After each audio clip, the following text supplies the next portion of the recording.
You have to even go beyond the sort of fundamentals of training, which is, okay, I'm just going to bring this person on and throw new hire training in front of them for the next 3 days. Real training has to come at the right moment, in the right language, in the right format, which is on your phone. Yeah. And then it has to come at the right time. So I've done some Opus modules. Yeah.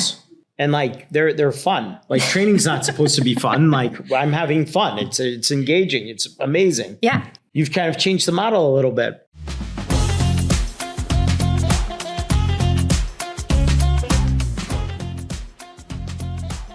Welcome to another episode of Room for Seconds. I'm guest host again. I'm Josh Halpern, and with me today is one of my favorite people and one of my favorite companies in all of the tech industry. And I do not say that to everyone. No pressure. Rachael Nemeth, Opus Training. How are you? I'm good. I'm excited to be here. We're excited to have you. You know, I mean, at the end of the day, every restaurant starts with a great GM. Every restaurant starts with the team following the system to the core. And to do that the right way, it begins and ends with training. And you do? Training. So it begins and ends with? Training. You. Wow, you really set that up. I know. It's really, really nice, right? So you started Opus. Yep. You had a different view of the world for how training should go. What was that view? That 80% of the global workforce doesn't sit at a desk all day, yet 99% of venture capital dollars are going to the 20% who do. That was the unique insight at the start, that technology is not built for our teams. It is built for people who are sitting at desks all day, needing to check the box on compliance, and then getting back to work. And having come from the restaurant industry, I needed to build something that I knew I would want to use. And so we started from the beginning. Well, and the old school training programs were like a little broken for the current generations. Yes. Yeah. Oil stained packets. Yeah. That was old school training. Yeah. Binders, yes. Right? Loose leaf binders. But even like the LSM systems that were out there were rough. Yeah. A lot of our desktop based English only email based systems, just kind of fundamentally, there's an access problem. So people can't even get into these systems. And those who do are often your English speakers who are more tech forward, who are usually your front of house teams. Right. But that's only 50% of your team. Yeah. And even there, as we learned at Big Chicken, I mean, we had no units outside the United States. And one day you told me we were training in like 12 languages. Yeah. Because just because you could speak English doesn't mean that that's the language you comprehend the best or the language that you would speak primary. Right. Right. Most people assume that their staff is either speaking English or Spanish, or if they speak Spanish, they prefer to learn in Spanish. We've actually seen the reverse. Some folks actually learn to read faster in their target language than they are in their native language. So you have to give your team something that meets them where they are, and it has to start with access. How many languages is Opus training in today? Over 130. Wow, that's insane. Yeah. That's like over 130 more than I know how to speak. Me too. Yeah. But that really is incredible, because at the end of the day, if it's about following an operational system to perfection, we need to make sure that every person in every restaurant has the ability to comprehend and know exactly what they're doing. That's right. Yeah. You have to even go beyond the sort of fundamentals of training, which is, okay, I'm just going to bring this person on and throw new hire training in front of them for the next 3 days. Yeah. So real training has to come at the right moment, in the right language, in the right format, which is on your phone. Yeah. And then it has to come at the right time. So I've done some Opus modules. Yeah. And like they're fun. Like training's not supposed to be fun. Like I'm having fun. It's engaging. It's amazing. Yeah. You've kind of changed the model a little bit. We tried. There's a alarming statistic that for every 90 minutes of learning, you only remember 3 pieces of information, which means most of that leakage is just dollars lost for restaurants right now. Yeah. So you have to find a way to actually engage your team in small moments. That does not mean that it actually has to be small curriculum or small training. So Opus comes in a TikTok or Instagram style or social media style training. Yeah. That's swipe left. So you can move through the module at your own pace. You can take interactive quizzes, you can watch videos, and then you can actually complete a skill validation at the end so you can put that knowledge to work. Yeah, and it doesn't even have to be tied per se to the restaurant. It could be about financial literacy. It could be about life skills. It could be about anything. Leadership. I don't know the exact number, but we have a high percentage of users who are self-educating on financial literacy.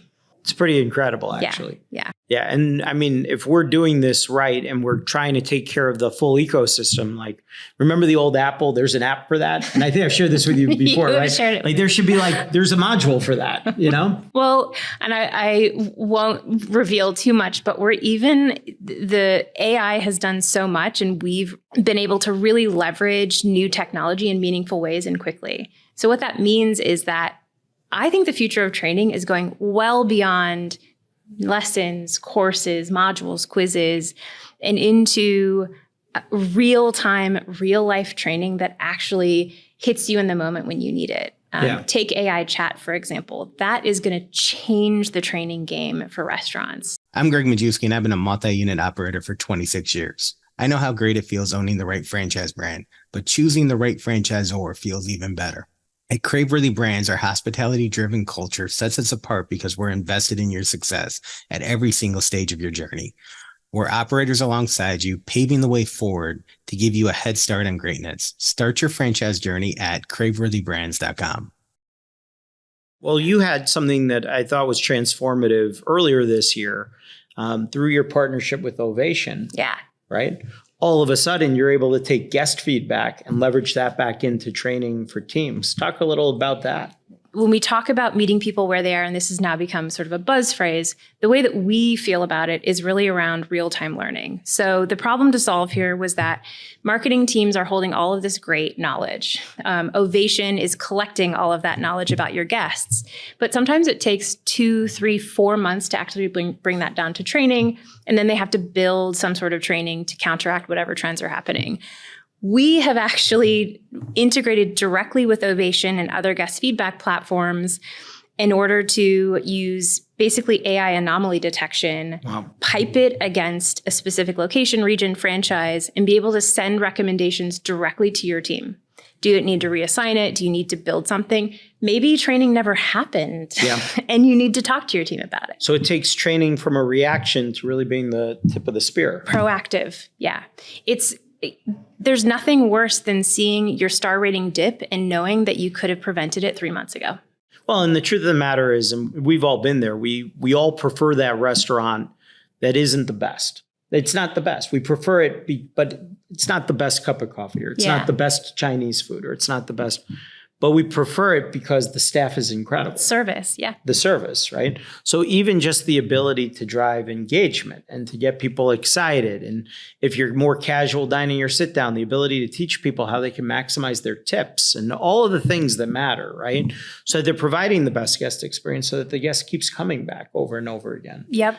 You know, we have, I shared this story recently, you know, the coffee shop in my town, it's a little small chain, 6-unit chain.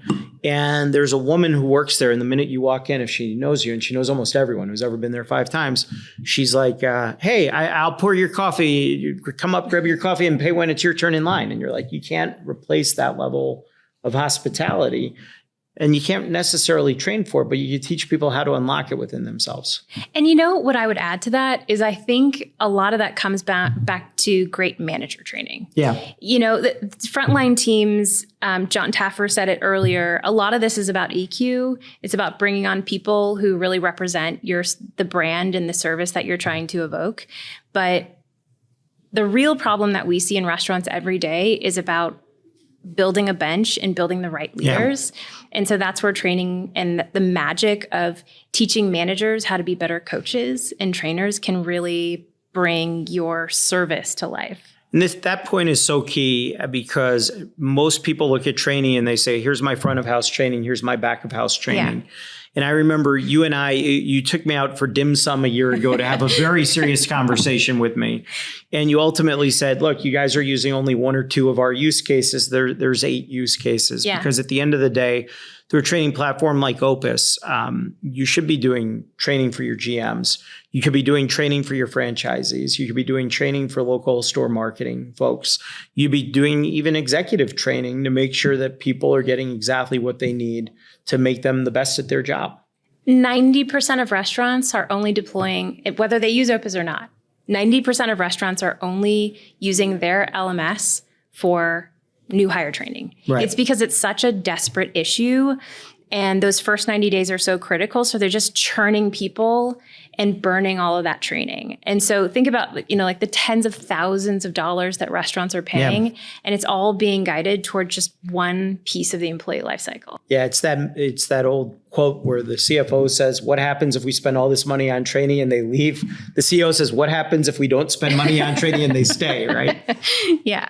It's one of the biggest mistakes I think that restaurants make, but I understand why they've made it. It's because all of these systems historically, of which there's 2,100, have only been able to do so much. And Right. you're so desperate to just get people in and do something because managers are stretched thin that you're forced to sort of start at the top of the funnel. But you've changed all that. Yeah, it You're doesn't like have to be that way. MacGyver. You're like Batman. That's a strong reference. But we try to do it based on what we know restaurants need, which is that even new hire training is wrong in every restaurant today. We're trying to force 100 days of knowledge into 3 days of learning. And that's no human brain can take on that knowledge. Yeah. So what if you actually said, listen, we're only going to focus on the 3 priorities, the things that are going to get you live on the floor quickly. And then we're going to serve you an AI-powered chat that's trained on our knowledge. So anytime you have a question, you can ask it and it will surface the answer that you need so you feel confident and comfortable in front of our guests. So instead of Ask Jeeves, it's Ask Rachel. Ask Opus. Ask Opus. Okay. That probably makes more sense. Yeah. All right. Well, it's been great having you on. I mean, we're big fans of Opus. I think most of our brands at this point are on Opus because it's really transformative in what it can do for a restaurant's culture and really transformative in what it can do for a restaurant's operation. So thank you. We're happy to partner with you, and thanks for bringing us along. Amazing. Yeah. Thank you. Thanks. Hey viewers, thanks again for supporting Room for Seconds. If you found this episode inspiring, interesting, or any bit informative, please hit that little subscribe button down at the bottom so you never miss an episode. In my 26 years in this amazing industry, I've been blessed with incredible mentorship. This show is my way of giving back. Follow me on LinkedIn, search Greg Majewski, on Twitter, @Greg_Majewski.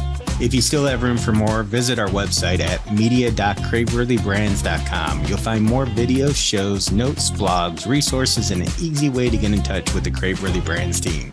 I'm your host, Greg Majewski. Thanks again for tuning in to Room for Seconds.